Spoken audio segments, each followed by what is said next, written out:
राधे राधे। छठ मैया की जय।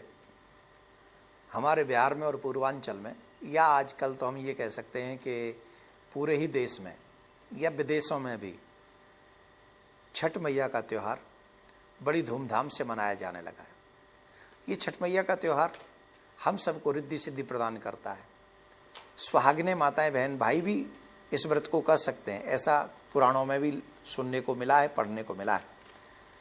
मैं आप सबको ये बताना चाहता हूँ कि 4 दिन का ये व्रत, 4 दिन का ये त्यौहार बड़ी धूमधाम से मनाया जाता है, जिसमें प्रथम दिन को हम लोग नहाया खाया कहते हैं। मतलब स्नान के बाद हम माताएं बहन जो सुहागिनें हैं वो सब प्रसाद बनाती हैं और उसमें प्रॉपरली दाल, चने की और चावल और कद्दू की सब्जी ही, वो भी शुद्ध घी में, देसी घी में ही वो बनाती हैं और फिर उसको ग्रहण करती हैं। ये पहले दिन का रहता है।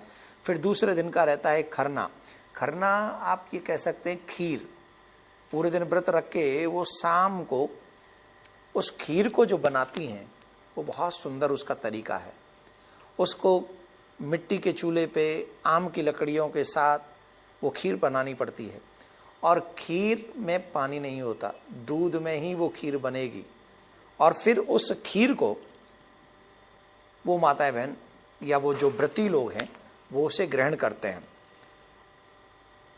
डूबते हुए सूरज को अर्घ देते हैं। इससे जो आगे वाला तीसरा दिन है ये सबसे बड़ा व्रत होता है ये, क्योंकि ये 36 घंटे का लगभग, जिसमें व्रती व्यक्ति जो है 36 घंटे तक एक बूंद भी जल की नहीं पीता है और इस व्रत को वो बड़ी कठिनता से, कठिनता क्या भगवान की कृपा ही रहती है, पूरा करता है।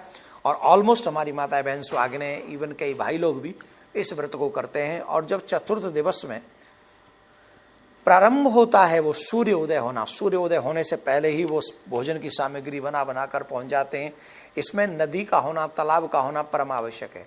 वो नदी और तालाब पर जाती हैं, उगते हुए सूर्य को जल देती हैं, अर्घ देती हैं और उसके बाद वो कुछ प्रसाद ग्रहण करती हैं। इस तरीके का 4 दिवसीय जो उत्सव है छठ मैया का ये पूर्ण होता है। पूर्व काल में प्रियव्रत नाम के एक राजा थे और उनकी कोई संतान नहीं थी। संतान न होने के कारण वो दुखी रहा करते थे। तो एक बार प्रियव्रत राजा ने कश्यप मुनि से पुत्रेष्ठ यज्ञ करवाया और पुत्रेष्ठ यज्ञ कराकर उनकी पत्नी मालिनी ने यज्ञ में आहुति के लिए बनाई गई खीर दी। इसके प्रभाव से उन्हें पुत्र हुआ, परंतु वह मृत पैदा हुआ। जब उनका पुत्र मृत पैदा हुआ तो राजा प्रियव्रत को बड़ा दुख हुआ, बहुत तकलीफ हुई, बड़ा कष्ट हुआ। तो उस पुत्र को बहाने के लिए वो नदी के तट पर जब गया तो वो इतना बेहुअल हो गए थे कि उनको लगा कि मैं भी अब जीवित रह के क्या करूंगा, जब बिना पुत्र से गति लोग के, बिना पुत्र के गति होती नहीं गृहस्थियों की, तो मैं भी जीवित रहकर क्या करूं। तो उनके भी मन में प्राण त्यागने की इच्छा उत्पन्न हुई। तो उसी समय भगवान की मानस कन्या देवसेना प्रकट हुई और कहा, सृष्टि के मूल प्रवृत्ति के छठे अंश से मैं उत्पन्न होने के कारण षष्ठी कहलाती हूं। राजन, तुम अपने प्राण त्यागने की बात मत करो, तुम मेरी पूजा करो, अवश्य ही तुम्हें तुम्हारा पुत्र प्राप्त हो जाएगा। और ना सिर्फ मेरी पूजा करो अपितु मेरी पूजा करने के लिए इस संसार के लोगों को प्रेरित भी करो। राजा ने ऐसा ही किया तो राजा को प्रसन्नता हुई। राजा ने छठी का ये व्रत प्रारंभ किया और इस छठी के व्रत का वर्णन हमारे पुराणों में कई जगह आता है। पहले इसको कर्ण ने भी किया हुआ है। जब वो पांडव जुए में सब कुछ हार गए थे उस समय द्रौपदी जी ने भी इस व्रत को किया हुआ है। ऐसे ही अनेक पुराणों में इनका प्रमाण मिलता है छठ मैया के पूजा का। तो इसको प्रॉपरली हम लोग जो कहते हैं कि सूर्य भगवान की उपासना है। जो मनुष्य सूर्य भगवान की उपासना करते हैं, जैसे मैं आपसे हमेशा कहता हूँ जल चढ़ाओ सूर्य भगवान को, अर्घ दो, उसके पीछे क्या है, जो भी व्यक्ति सूर्य की उपासना करता है सूर्य उन्हें आरोग्यता प्रदान करते हैं। तो सूर्य की उपासना के साथ साथ छठ मैया की जो पूजा करती है उसका विधान क्या है, उसको कैसे करना चाहिए, इन कुछ चीज़ों का अगर हम पालन कर लें तो छठ मैया हमें जी भर के प्रसन्न होकर जो हम चाहते हैं वो हमें प्रदान करती हैं। बच्चों की प्रसन्नता, बच्चों की दीर्घायु होना, सुहागिन का सुहाग अमर होना और जो हमें घर की सुख समृद्धि चाहिए सब हमें छठ मैया देती हैं। तो हमें कुछ नियमों का पालन करना चाहिए। मैं आपको कुछ नियम बता देता हूँ और इसमें एक और चीज़ आप समझ लीजिए। मैं आखिर में आपको बताऊंगा कि हमें सूर्य भगवान को जल चढ़ाते समय, अर्घ देते समय आपको सूर्य भगवान को 108 बार कम से कम इस मंत्र का जाप करेंगे तो ये पूजा आपके लिए और भी शुभ और मंगलमयी और फलदायक होगी। प्लीज इस मंत्र को बार बार सुनिए और जो व्रत करते हैं उनको अवश्य सुना दीजिए, क्योंकि हम लोग अब व्रत करते हैं, भूखे भी रहते हैं, प्यासे भी रहते हैं, लेकिन नियमों का पालन नहीं करते। इस चक्कर में हम लोग व्रत का पूरा फल नहीं ले पाते। तो आप विधान में एक एक शब्द आपको बोल रहा हूं, वो आप बड़े ध्यान से सुन लें।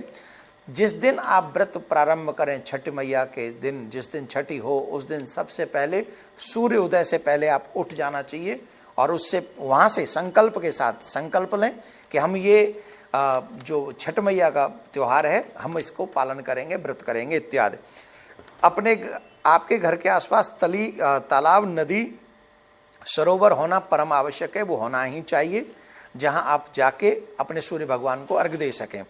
इसके बाद तालाब में, इस नदी में खड़े होकर सूर्य भगवान को अर्घ देना है, इसीलिए नदी और तालाब का होना परम आवश्यक है। तो वहां जल में खड़े होकर अर्घ दें और शुद्ध देसी घी से ही दीपक जलाएं, ये भी मेरी निवेदन है। और 7 प्रकार के पुष्प छठ मैया को चढ़ाएं, साथ में ही चावल, चंदन, तिल आदि से युक्त जल को सूर्य भगवान को अर्घ दें। और जब आप सूर्य भगवान को अर्घ दे रहे हों उस समय आप सूर्य भगवान को इस मंत्र के साथ 108 बार इस मंत्र को जाप करें। उंगलियों पे आप जप सकते हैं 108 बार। ओम सूर्याय नमः, ओम सूर्याय नमः, ओम सूर्याय नमः, ओम सूर्याय नमः, ओम सूर्याय नमः। ये बहुत इजी मंत्र है। कठिन मंत्र भी थे मेरे पास में, लेकिन उन मंत्रों को मैंने इसलिए नहीं बोला कि उच्चारण में तकलीफ हो सकती है, कई लोग इसका उच्चारण नहीं कर सकेंगे, इसलिए सबसे सरल उपाय है, ये मंत्र है ओम सूर्याय नमः।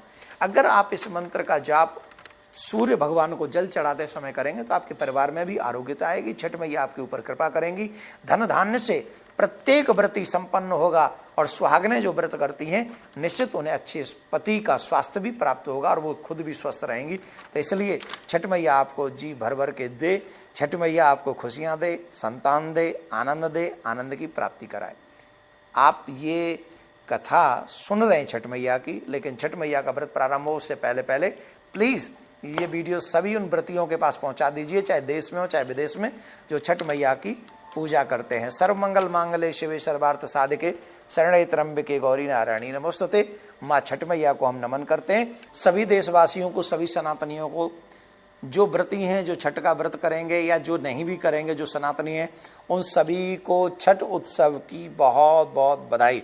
भगवान कृपा करे, छठ मैया कृपा करे, आपके जीवन में प्रसन्नता, खुशहाली हमेशा बनी रहे, आनंद हमेशा बना रहे और आपके परिवार में सभी सुरक्षित रहें। छठ मैया की बहुत बहुत शुभकामनाएं। राधे राधे।